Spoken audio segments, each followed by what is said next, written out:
during this unimaginable time.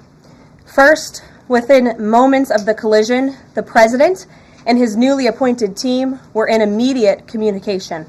The President was briefed on Wednesday evening following the crash, again on Thursday morning, and he has continued to receive updates as recovery efforts continue on the ground.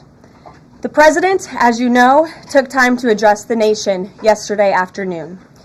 To deliver accountability, President Trump swiftly signed a memorandum directing an immediate assessment of the Federal Aviation Administration to ensure the federal government is maintaining the highest personnel and policy aviation safety standards. The memorandum directs the Secretary of Transportation and the FAA Administrator to immediately review all hiring decisions and changes to safety protocols made during the prior 4 years, and to take all necessary corrective actions to achieve uncompromised aviation safety. The review will include a comprehensive assessment and reversal of any deterioration in hiring standards and aviation safety standards and protocols during the previous administration. Aviation safety was addressed by President Trump before this tragic collision even took place. On his second day in office, the President signed a memorandum to immediately stop Biden DEI hiring programs and return to non-discriminatory, merit-based hiring. And in 2018, during President Trump's first term, the Department of Transportation announced it would put an end, at that time, to use the biological questionnaire that was introduced by the Obama administration, which punished skilled applicants. President Trump has long led on the issue of aviation safety, and he will continue to do so. He will continue to deliver on the promises he made to the American people at record speed. The Senate has already confirmed 8 of President Trump's exceptional cabinet nominees, including most recently Transportation Secretary Sean Duffy, as you of course know, EPA Secretary Lee Zeldin, and Interior Secretary Doug Burgum, who is scheduled to be sworn in later today. We expect the Senate to continue quickly confirming the remainder of President Trump's well-qualified nominees in the days ahead. Earlier this week in the East Room, the President proudly signed the Laken-Riley Act into law, surrounded by Laken's loving parents and sister. This common-sense bipartisan law mandates the federal detention of illegal aliens who are accused of theft, burglary, assaulting a law enforcement officer, and any crime that causes death or serious bodily injury, like the animal who murdered Laken Riley in cold blood. This was the first piece of legislation President Trump proudly signed as the 47th President of the United States, and it will guarantee that Laken did not die in vain. As Laken's mother, Allison, tearfully said during the signing event, President Trump said he would secure our borders and that he would never forget about Laken, and he hasn't. He's a man of his word, and we trust that he will fight for the American people. Those are the words of Laken's mother, and we will never forget them. So to help lock up even more criminal illegal aliens, President Trump signed a memorandum this week to detain them at Guantanamo Bay. This action will expand the Migrant Operations Center at Naval Station Guantanamo Bay to full capacity to provide critical extra detention space for high-priority criminal illegals. Our brave ICE agents continue to arrest more and more of these types of individuals every day in communities across our country. And I have more updates for you. On January 27, 2025, ICE Chicago arrested a citizen of Guatemala who has been convicted of solicitation to meet a child, disturbing, and sentenced to 24 months probation. On January 28, 2025, ICE Atlanta arrested a citizen of South Korea who has been convicted of 9 counts of possession or control of material depicting minors in sexually explicit conduct. On January 28th, ICE New York arrested a Mexican national previously charged by the state of New York for attempted murder and possession of a weapon and assault. And on January 28th, ICE Philly arrested a citizen of Mexico who has been convicted of possession of child pornography. Our message is simple. If you are a criminal illegal alien, you will be arrested and deported. On another important matter, the nation's report card was released this week, and the news is not good. It showed that U.S. students had record low reading comprehension scores last year. It's National School Choice Week, And in part of the president's commitment to education, he just left a roundtable in the Roosevelt Room focused on this issue with leaders from across the country. The national report card showed that 70% of 8th graders were below proficient in reading, and 40% of 4th graders did not even meet the basic reading levels. This is completely unacceptable to the president, and he continues to take aggressive actions to address this education problem in our country. He signed an executive order this week prohibiting federal funding of the indoctrination of our children, including radical gender ideology and critical race theory in the classroom. The president believes American education should focus on cultivating patriotic citizens who are ready for the workforce. And this action will help get schools back on track and defend fundamental parental rights in education. The president also signed a school choice executive order expanding educational freedom and opportunity for families. And in lighter news, but in exciting news, after announcing our briefing room changes on Wednesday, this White House has received more than 10,000 submissions from individuals across the country who are eager to join all of you. We might have to make this room a little bit bigger to do that, who want to participate in our new media seat at a future briefing. So in this seat today, we have the Ruthless podcast. They humbly started by entertaining small audiences on Capitol Hill, but after 4 years, this program has become one of the most influential podcasts in America. They previously reached #1 on the charts and earned over 25 million downloads as they deliver political news with a humorous touch. The hosts are Josh Holmes, Michael Duncan, Comfortably Smug, and the man joining us today, John Ashbrook. So with that, I will take your questions. John, please kick us off. Thank you very much. Sure. Karoline, in your first briefing, the media went after this administration for deporting illegal immigrants they claimed were not criminals. That's My right. question is, do you think they're out of touch with Americans demanding action on our border crisis? The media out of touch? I think the media certainly is out of touch, and I think that's proven by a number of things, John. Number one, there was a New York Times poll that was released prior to President Trump's inauguration by the New York Times, which of course is a legacy media outlet, that showed that 83% of Americans support deporting the individuals that you mentioned, illegal immigrant criminals, especially those who have committed heinous crimes in the interior of our country. And I received a very actually interesting statistic on this front from ICE this week. 97% of the deportations that this administration has made thus far are of individuals who had a removal order from the previous administration, but were never removed from the interior of our country. So this shows that the previous administration was actually defying our laws, and all this administration is doing is simply following the laws, the immigration laws of this great country. Thanks for the question, John. Anything else? No, that's it. Okay, great. Peter. Thanks, Caroline. If President Trump is telling us that air traffic control towers are staffed with unqualified controllers, these DEI hires who never should have been brought on, then it's not safe to fly commercially, is it? The president was asked and answered this yesterday, and he believes that it is still indeed safe, and Americans should feel safe traveling our skies. With that said, two things can be true at the same time, and we certainly have seen the deterioration of federal hiring standards at the Federal Aviation Administration, and the president wants to increase those standards. He wants pilots in this country who have the great responsibility of flying American citizens by the tens of millions every single day to be chosen for that position based on their merit and their skills. And so the administration will continue to prioritize this. Was the air traffic controller in the DCA tower on Wednesday night hired or not fired at some point because of his or her race? That investigation is ongoing. And so when we have updates on the exact individuals who were involved in the collision, including the air traffic controller, also the pilots of the helicopter and others, we will confirm those. I don't want to confirm names from this podium today. We're not in a position to do that. But I will say the president has still rightfully pointed out that there has been problems with the aviation industry over the past several years. And this started under Barack Obama in 2014. And when the president says on Truth Social, the Black Hawk helicopter was flying too high by a lot, it was far above the 200-foot limit, that's not really too complicated to understand, is it?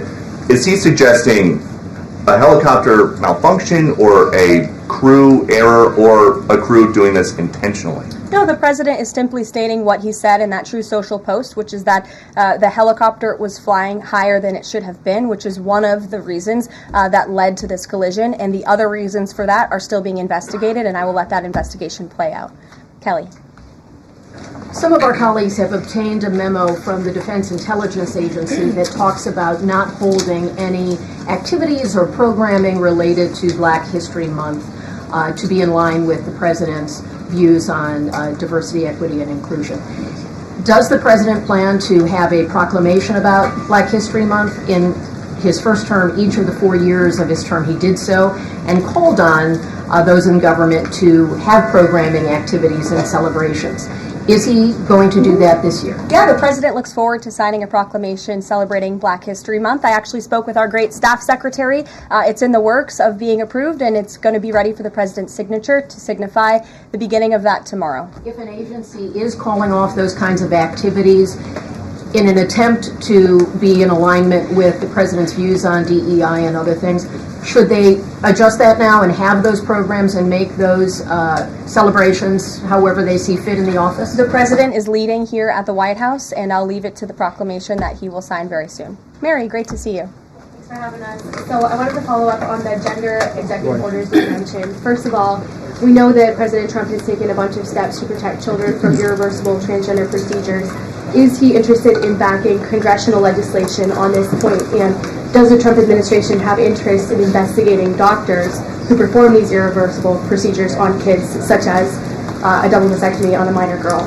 Well, the president has already taken a very strong stance on this issue this week with the signing of his executive order, a few executive orders in this space. First, he made it the official policy of the federal government that there are only two sexes, male and female, and we have directed all federal agencies to comply with that policy. As for congressional legislation to support the president's agenda in this space, and certainly ending the mutilation of young children, the chemical castration of young children, which is a barbaric practice that the vast majority of Americans do not support for young minor children. Certainly the president would support Congress's efforts, as he has already made that very clear this week. Jennifer. On Rick Grinnell's trip to Venezuela to meet with Nicolas Maduro, is there anything you can share on timing on that, what his agenda is, what the mission of that trip is? Yes, so I can confirm that Rick Grinnell is in Venezuela today. I can confirm that Rick Grinnell is going to Venezuela, or is in Venezuela, with two immediate directives from the President of the United States.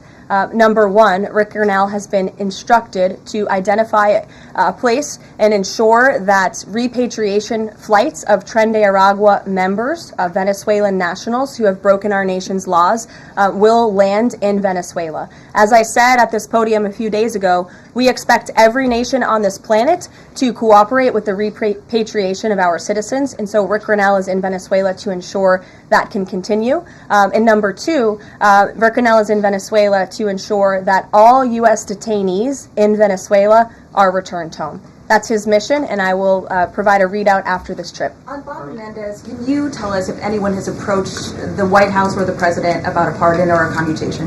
I have not been part of those discussions. If they have, I am not sure if they have, but I won't speculate on potential pardons that may or may not happen. To my awareness, the answer is no. Justin. Hey, friends at Reuters are reporting that the president has made a decision on the Canada and Mexico tariffs, but that they won't actually be implemented until March 1st. I was wondering if you could confirm that and talk through some of the president's thinking there. I saw that report, and it is false. I was just with the president in the Oval Office, and I can confirm that tomorrow, the February 1st deadline that President Trump put into place at a statement several weeks ago, continues. The president will be implementing tomorrow a 25% tariffs on Mexico, 25% tariffs on Canada, and a 10% tariff on China for the illegal fentanyl that they have sourced and allowed to distribute into our country, which has killed tens of millions of Americans. These are promises made and promises kept by the president. The president yesterday said that last night he was planning to discuss whether an exemption would be made on oil imports. Do you have any information on what decision he made there, or will there be exemptions at all offered under this? I don't have an update or readout for you on the exemptions, but those tariffs will be for public consumption in about 24 hours tomorrow, so you can read them then. Stephen Nelson. Thank you very much, Caroline. I have 3 questions, if that's all right. I'd like to ask you about press freedom and then about 2 economic matters. On press freedom, on Tuesday, you announced plans to roll back the more restrictive press badge policy of the Biden White House. But there's a different anti-press freedom policy I wanted to ask about. The Biden White House adopted a mysterious pre-screening process for journalists allowed into large event spaces that in the pre-pandemic days of the first Trump term were open to all journalists on campus. This effectively limited the diversity of reporters present and blocked the asking of questions that large segments of the American public wanted answered. As press secretary, can you commit to abolishing this mysterious pre-screening process? There were a lot of mysterious processes that my team and I have had to unravel over the past 2 weeks that were implemented by the previous White House and in particular the previous press shop here. And so I can commit to a greater access and transparency, which I believe we already have by ensuring that the 440 journalists whose credentials were revoked will be reinstalled. They will get their credentials if they wish to. We've also, of course, opened up a new seat to new media. And as far as open press events here at the White House, if we tell you it's open press, it's open press. So just to confirm, this pre-screening thing is something you're aware of and you'll work to undo to the maximum extent possible. When we say something is open press, it will mean it's open press. Economic matters, and I can just ask them both at once for you. In New York City, Governor Hochul's congestion pricing went into effect this month. Vehicles that drive through parts of Manhattan have to pay a $9 toll. President Trump has made clear his opposition. He said that it's, quote, the most progressive tax known to womankind. Will the administration be trying to block this? And the second question is, millions and maybe tens of millions of Americans who voted for President Trump were excited about his plans to do away with taxes on tips, overtime, and Social Security benefits. But there's uncertainty about the timing of this.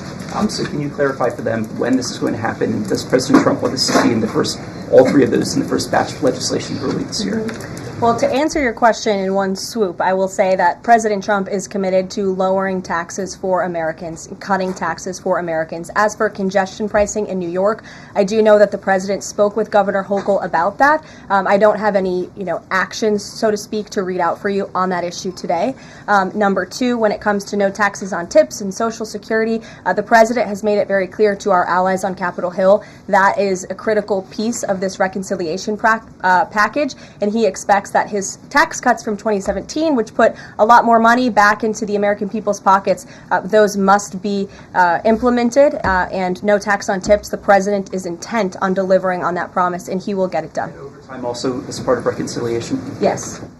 Sure. Thanks, Caroline. Can you guarantee that those tariffs won't increase prices for Americans, including at the gas pump and the grocery store? I think Americans who are concerned about increased prices should look at what President Trump did in his first term. He effectively implemented tariffs, and the average inflation rate during the first Trump administration was 1.9%. In fact, when President Trump left office, it was 1.4%. So President Trump is going to do everything he possibly can to cut the inflation crisis that the previous administration imposed on the American people, and he will continue to effectively utilize tariffs. If those tariffs do increase prices for Americans, will the administration reverse them? That's a hypothetical question, and the president is intent on ensuring that he effectively implements tariffs while cutting inflation and costs for the American people.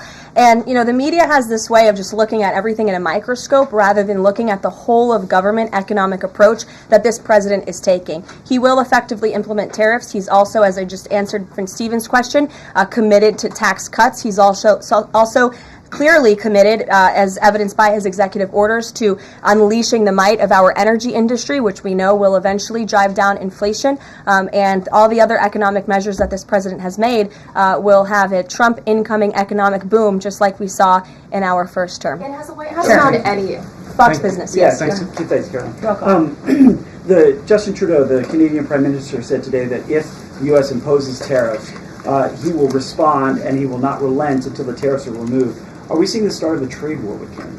I don't think so. I think the president is going to implement those tariffs tomorrow, and he will respond to Mr. Trudeau's comments in due time, I am sure. What type of things have to happen? What does the administration need to see in order to avoid those tariffs? Well, the tariffs are incoming tomorrow on Canada, and the reason for that is because both Canada and Mexico have allowed an unprecedented invasion of illegal fentanyl that is killing American citizens and also illegal immigrants into our country. In fact, I have more language for you right here. Canada, Mexico, and China, which, as I mentioned, President Trump will implement a 10% tariff on China, have all enabled illegal drugs to pour into America. The amount of fentanyl that has been seized at the southern border in the last 2 years alone has the potential to kill tens of millions of Americans. And so the president is intent on doing this, and I think Justin Trudeau would be wise to talk to President Trump directly before pushing outlandish comments like that to the media. If I may, one more. Yes, Now Lindsay. go back to the plane crash for one. Let me go back to the plane crash for just 1 second. You're interrupting your colleague, but sure. Sorry, I thought you called on me. Just I called on Lindsay. The president this morning said the Blackhawk helicopter was flying too high. I'm wondering if he's basing that on what he learned from investigators, and if you could offer a little bit more of a window into how he is keeping abreast of this investigation. Sure. Is the NTSB briefing him separately? Is he meeting in the Situation Room? You just sort of offer a window into that. Yeah, the president based that statement on truth because it is truth and it's fact, and it was relayed to him by the authorities who are overseeing the investigation into this horrific plane collision. And the president, as I said in my opening remarks, continues to be briefed on the collision by everybody across his cabinet, the Secretary of Transportation, the Secretary of Defense, the NTSB, who the commissioner there was in the Oval Office with him yesterday. Lindsay. Lindsay, go ahead. Lindsay, go ahead. In recent days, the CIA actually revealed that they do also believe that COVID-19 was from a lab leak in Wuhan, China. How is the president planning on responding to this additional intel from the CIA, and will it impact how he responds to them with tariffs? Yeah, kudos to John Ratcliffe for revealing that truth and that fact to the American people. Many years too late, the Biden administration had a chance to let the American people know the truth about that, and for some reason, they chose not to. I also would just like to point out that several years ago, when I was working in this press shop and President Trump would take to this podium to brief the American people on COVID-19, he suggested that COVID very well may have came from a lab in Wuhan, China. And many members in this very room mocked him for that, said he was spewing conspiracy theories. He was not. We now know that to be the confirmable truth. It took many years for it to come out, but the president was right in this instance again. Sure. Caroline, thank you. I wanted to ask about Secretary Rubio's trip to Panama first. Sure. What have the conversations looked like with President Trump on that? The president of Panama says it is, quote, impossible to negotiate over the canal. So what are you expecting from this visit? So I have not been present for Secretary Rubio's conversations with President Trump about the Panama Canal. I have been present for President Trump's own thoughts on the Panama Canal, and you've all seen them as well in his public statements that he has shown. He believes it's unacceptable that the canal is essentially run by the Chinese Communist Party. If you look at both ends of the canal, massive Chinese Communist Party linked companies run the canal. That's unfair to the American people, many of whom lost their lives many years ago building this canal. The American taxpayers are paying millions of dollars for the canal, and the president believes it's in our national interest as a nation for Secretary Rubio to go there and begin these discussions, and that's exactly why he's doing that. Caroline. Sure. Thank you very much, Caroline. Is the United States in the process of pulling out of Syria militarily? Because the president wanted to do that in his first term as well, and he had a lot of pushback from the Pentagon and Congress. And based on what he said yesterday, is he considering doing that in a short time? The president was asked and answered this question yesterday, and he, as the commander-in-chief of the United States military, reserves the right to review troop deployments overseas at any point in time. Is that a topic right now? Yes. Thank you. Two questions. So we now know that the staffing was not normal at the air traffic tower, and so with the government freezing the hiring of new federal workers and offering buyouts, are you not afraid that more incidents of different kind could happen with less staffing in different agencies? Well, the president is intent on ensuring that we are increasing staffing at these agencies, and that's why he signed a very strong executive order on his second day in office, immediately terminating DEI hiring practices at the FAA. He also, following the tragic crash, as you all know, in the Oval Office yesterday, signed a memorandum directing an immediate assessment of the FAA to ensure the federal government is maintaining the highest personnel and aviation safety standards. And I would also just say there's a cultural piece to this as well. If you are an American who has spent many years studying aviation and you graduate from school and you're an air traffic controller based on skill and merit, and then you apply for a job and you're forced to fill out a biographical questionnaire asking you the color of your skin and asking you where you're from in details that aren't relevant at all to the job description, I think that deteriorates the morale of people in this industry. And if you talk to people in this industry, they'll tell you that. In fact, many of them filed a lawsuit against the FAA a couple of years ago under Joe Biden's administration because they were denied positions because of this DEI hiring practice that was putting identity politics over merit and skills. That's unacceptable, and I think just to put a fine point on this, because this is the third or fourth question I've answered on this subject, when you are flying on an airplane with your loved ones, which every one of us in this room has, do you pray that your plane lands safely and gets you to your destination, or do you pray that the pilot has a certain skin color? I think we all know the answer to that question, and as President Trump said yesterday, it's common sense. Rob Crilly. Yeah, I'd just like to follow up on that last question, actually. Has there been any sort of assurance from the FAA that they will immediately improve staffing levels, given the reports of not normal staffing levels on Wednesday? Oh, absolutely. You had Secretary Duffy here yesterday at the White House at this podium saying that he is on it, and we can all trust that he definitely will be. John Decker. Thanks a lot, Carol. You called on me, right? Yes, I did. Thank you very much. As long as your name's still John Decker. It is, absolutely. Thank you. The president's meeting today with the founder and CEO of NVIDIA. What is that meeting concerning, and who sought that meeting?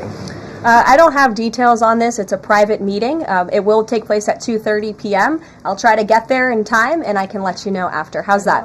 On Guantanamo Bay, can you give more details about setting up that detention facility at Gitmo? How will that come about? What's the timing in terms of standing it up? And of course, this has happened before during the Clinton administration. Yeah, that's right. Detainees of Cuban and Haitian descent were both detained at Guantanamo. Are you looking at that model in setting up this detention facility? Secretary Hegseth, I believe, was on television this morning answering this question, and he said that the Department of Defense is already on it. He has directed his agency to ensure that Gitmo is increasing their capacity for beds, and that's exactly what President Trump's executive order did. It directed Secretary Hegseth and also Secretary Noem to expand the Migrant Operations Center at the Naval Station to provide for this extra detention space. And as Secretary Hegseth confirmed this morning, that operation is underway. Sure. Caroline, on the tariffs, can you clarify whether those will actually be going into effect tomorrow, or Yes. whether there might be some lead time? Yes. And are those, they will be going into effect tomorrow? Correct. And are those meant to be in place long term, or is there a scenario in which Canada, Mexico, and China can offer concessions and then they would be removed? At this point, the president has made it very clear those tariffs are going to be implemented and in effect. If the president at any time decides to roll back those tariffs, I'll leave it to him to make that decision. But starting tomorrow, those tariffs will be in place. Sure. Thanks, Caroline. Yes. Can you confirm a report by our friends at the Daily Mail that the British Prime Minister Keir Starmer is going to be visiting the White House in February? And also, if I may, do you have any more details on Netanyahu's visit here next week? Sure. I have not seen that report about the Prime Minister. I can go check back with our friends at the National Security Council and get back to you on that. I can confirm that Prime Minister Netanyahu will be here on Tuesday, February 4th, for a working meeting and visit with the President, and I'm sure you will all be here, very excited to cover that visit.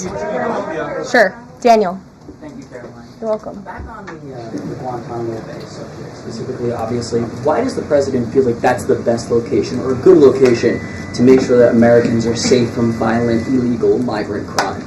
Well, it's a really good question, and the memorandum that he signed, the order that he signed, builds on his previous executive actions, obviously, to secure our southern border and deport illegal criminals from the interior of our country. We know that we have an issue with detention space here in the interior, which is a big reason why Congress needs to pass this reconciliation package as quickly as possible to ensure that DHS and ICE have the funding they need to detain these individuals that the administration is very swiftly rounding up and deporting, arresting and deporting these illegal immigrant criminals. And so the president feels it's an appropriate place. Taxpayers are already funding it. The space is there. Why not use it? And the Secretary of Defense, as I said, is working on that as we speak.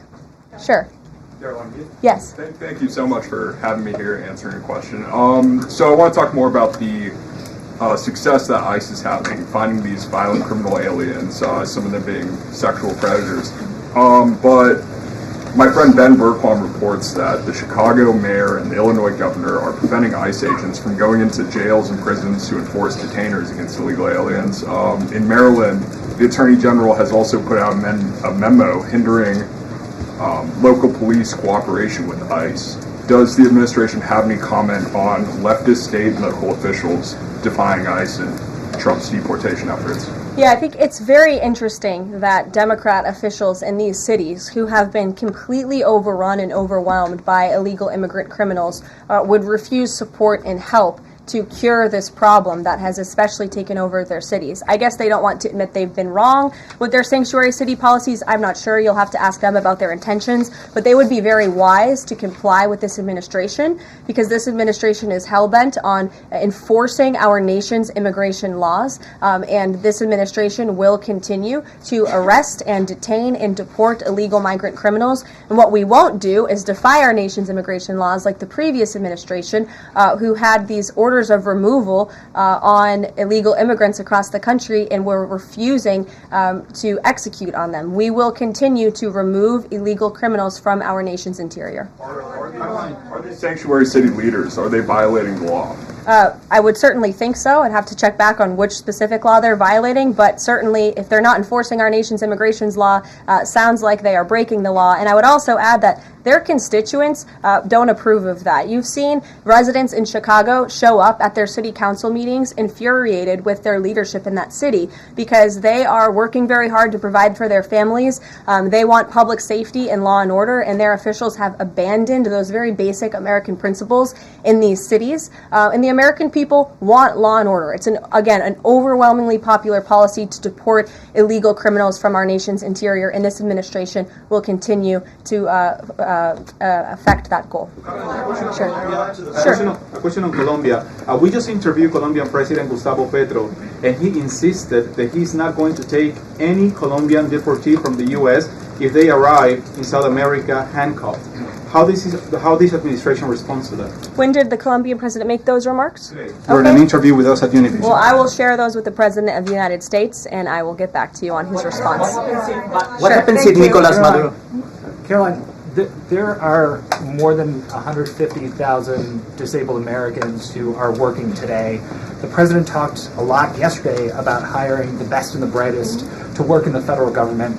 Safety aside, does he believe that disabled people do have a place to work in the federal government? And does he also support the current protections for disabled people working in the private sector as well? The president has made it very clear that this is a common sense solution to solving some of the problems that we have seen at the Federal Aviation Administration and also when it comes to many of the federal agencies across our government.